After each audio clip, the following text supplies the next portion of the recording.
Livro de Marcos, capítulo de número 12, título do capítulo, A Parábola dos Lavradores Malvados, verso 1, e começou a falar-lhes por parábolas. Um homem plantou uma vinha, e cercou-a de um valado, e fundou nela um lagar, e edificou uma torre, e arrendou-a a uns lavradores, e partiu para fora da terra. Verso 2. Chegado o tempo, mandou um servo aos lavradores para que recebesse, dos lavradores, do fruto da vinha. Verso 3, mas estes, apoderando-se dele, o feriram e o mandaram embora vazio.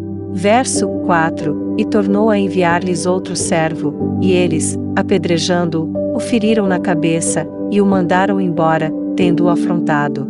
Verso 5, e tornou a enviar-lhes outro, e a este mataram, e a outros muitos, dos quais a uns feriram e a outros mataram. Verso 6, tendo ele pois ainda um seu filho amado, enviou-o também a estes por derradeiro, dizendo, ao menos terão respeito ao meu filho.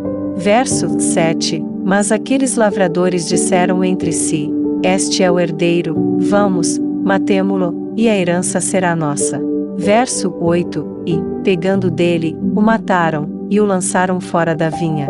Verso 9, que fará pois o senhor da vinha? Virá, e destruirá os lavradores, e dará a vinha a outros.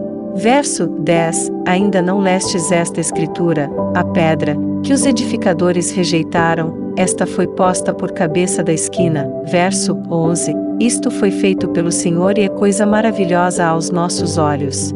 Verso 12, e buscavam prendê-lo, mas temiam a multidão, porque entendiam que contra eles dizia esta parábola, e, deixando-o, foram-se. Subtítulo, interrogação acerca do tributo. Verso 13, e enviaram-lhe alguns dos fariseus e dos herodianos, para que o apanhassem na alguma palavra.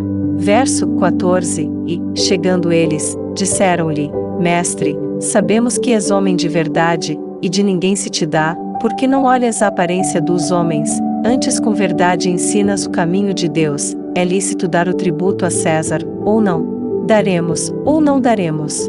Verso 15, então ele, conhecendo a sua hipocrisia, disse-lhes, por que me tentais? Trazei-me uma moeda, para que a veja. Verso 16, e eles lhe a trouxeram. E disse-lhes, de quem é esta imagem e inscrição? E eles lhe disseram, de César. Verso 17, e Jesus, respondendo, disse-lhes, dai pois a César o que é de César, e a Deus o que é de Deus.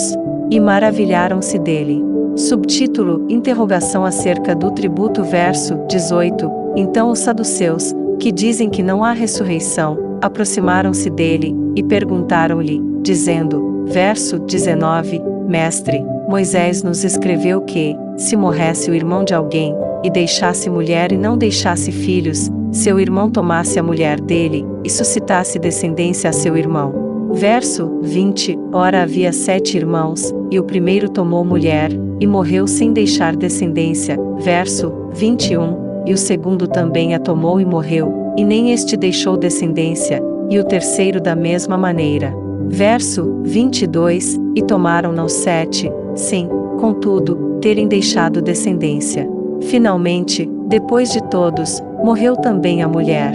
Verso 23, na ressurreição, pois, quando ressuscitarem, de qual destes será a mulher? Porque os 7 a tiveram por mulher. Verso 24, e Jesus, respondendo, disse-lhes, porventura não errais vós em razão de não saberdes as Escrituras nem o poder de Deus. Verso 25, porquanto, quando ressuscitarem dos mortos, nem casarão, nem se darão em casamento, mas serão como os anjos que estão nos céus. Verso 26, e, acerca dos mortos que houverem de ressuscitar, não tendes lido no livro de Moisés como Deus lhe falou na sarça, dizendo, eu sou o Deus de Abraão, e o Deus de Isaque, e o Deus de Jacó.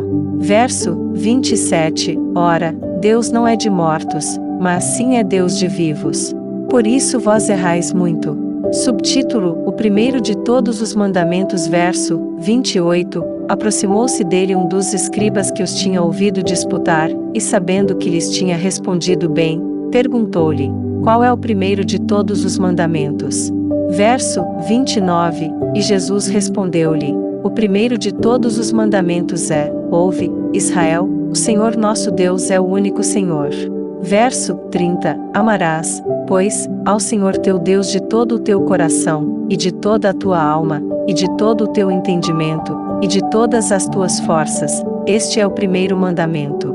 Verso 31, e o segundo, semelhante a este, é: amarás o teu próximo como a ti mesmo. Não há outro mandamento maior do que estes. Verso 32, e o escriba lhe disse: muito bem, mestre, e com verdade disseste que há um só Deus, e que não há outro além dele. Verso 33, e que amá-lo de todo o coração, e de todo o entendimento, e de toda a alma, e de todas as forças, e amar o próximo como a si mesmo, é mais do que todos os holocaustos e sacrifícios. Verso 34, e Jesus, vendo que havia respondido sabiamente, disse-lhe: não estás longe do reino de Deus. E já ninguém ousava perguntar-lhe mais nada. Subtítulo: O Cristo, Filho de Davi. Verso 35. Falando Jesus, dizia, ensinando no templo: como dizem os escribas que o Cristo é filho de Davi? Verso 36. O próprio Davi disse pelo Espírito Santo: o Senhor disse ao meu Senhor: assenta-te à minha direita até que eu ponha os teus inimigos por escabelo dos teus pés. Verso 37. Pois, se Davi mesmo lhe chama Senhor, como é logo seu filho? E a grande multidão ouvia de boa vontade. Subtítulo: Jesus censura os escribas. Verso 38. E, ensinando-os, dizia-lhes: guardai-vos dos escribas, que gostam de andar com vestidos compridos, e das saudações nas praças. Verso 39. E das primeiras cadeiras nas sinagogas, e dos primeiros assentos nas ceias. Verso 40. Que devoram as casas das viúvas, e isso com pretexto de largas orações. Estes receberão mais grave condenação. Subtítulo: a oferta da viúva pobre. Verso 41. E, estando Jesus assentado defronte da arca do tesouro, observava a maneira como a multidão lançava o dinheiro na arca do tesouro, e muitos ricos deitavam muito. Verso 42. Vindo, porém, uma pobre viúva, deitou 2 pequenas moedas, que valiam 5 réis. Verso 43. E, chamando os seus discípulos, disse-lhes: em verdade vos digo que esta pobre viúva deitou mais do que todos os que deitaram na arca do tesouro. Verso 44. Porque todos ali deitaram do que lhes sobejava, mas esta, da sua pobreza, deitou tudo o que tinha, todo o seu sustento.